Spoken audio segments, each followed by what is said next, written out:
आता जर आपण 4 बोटाच्या मातीचा विचार करतो, इथं तर 20-20 फुटापर्यंतची जमीन अक्षरशः वाहून गेली. मी म्हणालो तसं की भूगोलच बदललेला आहे. हे इतकं भरणं आणि पुन्हा ती जमीन तयार करणं, सर म्हणाले तसं ते काय आता ह्या अनुदानातनं शक्य नाही आहे. सरकारी पातळीवर कुठलं धोरण आखता येईल, एखादी वेगळी योजना आणता येईल का स्पेसिफिक नदी जवळच्या या सगळ्या शेतीसाठी? एक अतिशय महत्त्वाचा प्रश्न आपण विचारलेला आहे. मागाशी आपण सांगितलं की NDRFचे नॉर्म्स आहे, त्या नॉर्म्समध्ये जर जमिनीत आपल्याकडचे जर वाळू गेली आणि ते बाहेर काढायला 18,000 रुपये प्रति हेक्टर मिळतात.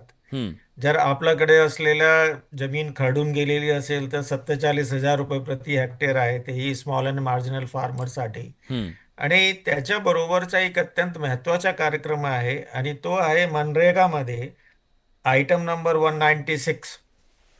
जेवढे काही कामे आहे जे घेता येते, hmm. Disaster preparedness and restoration. बर. त्या रिस्टोरेशन मध्ये reclamation of community land, hmm. Community and water land, त्याच्यामध्ये हे काम करणे शक्य आहे. बर. ह्याच्यासाठी माझं सजेशन राहणार आहे की आपल्याकडे ज्या ज्या ठिकाणी ही विपत्ती आलेली आहे हम्म. त्या त्या ठिकाणी आपले क्लस्टर्स फॉर्म करावे. बर. क्लस्टर्समध्ये कदाचित आपल्याकडचे एक पेक्षा जास्त सुद्धा गाव असू शकतात. हम्म. क्लस्टर्स फॉर्म करून त्या क्लस्टर्सची जबाबदारी हा. काही अधिकाऱ्यांवर सुपूर्द करायचंच आहे, परंतु हम्म. त्याच्याबरोबर विद्यापीठचे जे पूर्वीचे आपले विद्यार्थी वर्ग आहे हम्म. किंवा सध्या जे लोक आहे त्याच्याबरोबर आणि काही आपले सेवानिवृत्त कर्मचारी जरी मिळत असतील, कारण एवढं मोठं काम आहे की सध्याचे आपल्याकडचे असलेल्या कर्मचाऱ्यांनी ते कदाचित करणे जलद गतीने शक्य होणार नाही. हम्म. आणि त्यांच्याकडे 4 कामे द्यायच्या. बर. एक, आपल्याकडचे असलेल्या जी मदत NDRF आणि SDRF मधून द्यायची आहे ते लवकरात लवकर त्यांच्या हातात कशी पडेल. बर. दुसरा, त्यांच्याकडे असलेलं जर त्यांनी विमा काढलेला आहे ते विमा काढलेली रक्कम त्यांच्या हातात लवकरात लवकर कसे पोहोचेल हे त्यांच्याकडे एक दुसरा टार्गेट द्यायचा आहे. हम्म. तिसरा, त्यांची जर जमीन खरडून गेलेली आहे, वाहून गेलेली आहे, तर हम्म. त्याच्याकरिता असलेल्या मनरेगाचा जो एक कार्यक्रम आणि ज्याच्यावर आयटम 196 जो त्यांची टोटल 266 कामाची यादी आहे, हम्म. त्याच्याबरोबर आपले त्या क्लस्टरचे प्लान अँड एस्टिमेट्स तयार करून मोठ्या प्रमाणावर तो काम इमिजिएटली सुरू करायचं. आणि त्याच्यामध्ये जे आपण गाळच्या चर्चा केली की त्याच्यामध्ये असलेल्या जे गाळ साचलेला असेल हा. तर हा. ते बाहेर काढून शेतकऱ्यांच्या शेतावर टाकता येईल. परंतु हम्म. जर आपल्याकडे असलेल्या परिस्थिती तशी नसेल तर आपल्याकडे मोठ्या प्रमाणावर ते कामे हाती घ्यावे लागतील. फक्त हम्म.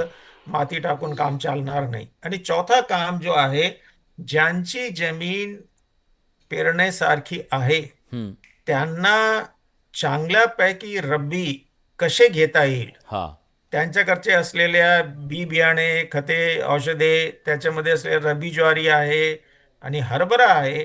कारण ह्या जमिनीमध्ये आपल्याकडे संपूर्ण महाराष्ट्रामध्ये चांगला ओलावा राहणार आहे. हो. आणि ओलावा असल्यामुळे आपल्याकडचे असलेले रब्बी ज्वारी, हरभरा आणि गहू या तिन्ही जे महाराष्ट्राची महत्त्वाची पिके आहे त्याच्यावरून त्यांच्या हातात काहीतरी पुढच्या सीझन पर्यंत पोहोचेल बरोबर. अशी माझं सजेशन आहे. हे 4 कामे क्लस्टर वाईज आणि ह्या काम करीत असताना महाराष्ट्र शासनाचे प्रत्येक खात्याचे जे काही कार्यक्रम आहे त्या हम्म. सगळ्यांचा कन्व्हर्जन्स त्या ठिकाणी आपल्याला त्यांना मिळाला पाहिजे. तो कृषी समृद्धी असो की शेती खात्याचे वेगवेगळे कार्यक्रम असो. हो. आणि हे कार्यक्रम राबवताना त्याला व्हॅल्यू चेन पद्धतीने पुढे घेऊन गेलं पाहिजे. मला असं वाटतं की या संकटातून शेतकरी निश्चित पुढच्या एक सीझन मध्ये बाहेर पडू शकेल. अतिशय महत्त्वाची माहिती तुम्ही सांगितली सर. आता तुमच्या बोलण्यातनं तुमचा अभ्यास, तुमची तळमळ, आत्मीयता ही सगळी दिसतीये. पण आम्हाला ना आत्ता ह्या घडीला राज्याचे कृषी सचिव, कृषी आयुक्त कुठे दिसले नाहीत. मला तरी फोटोमध्ये कुठे आहेत ते माहीत नाही. हा कनेक्शनचा जो विषय आहे हा तो थोडासा आहे, त्याच्याबद्दल वेगळी चर्चा करूया.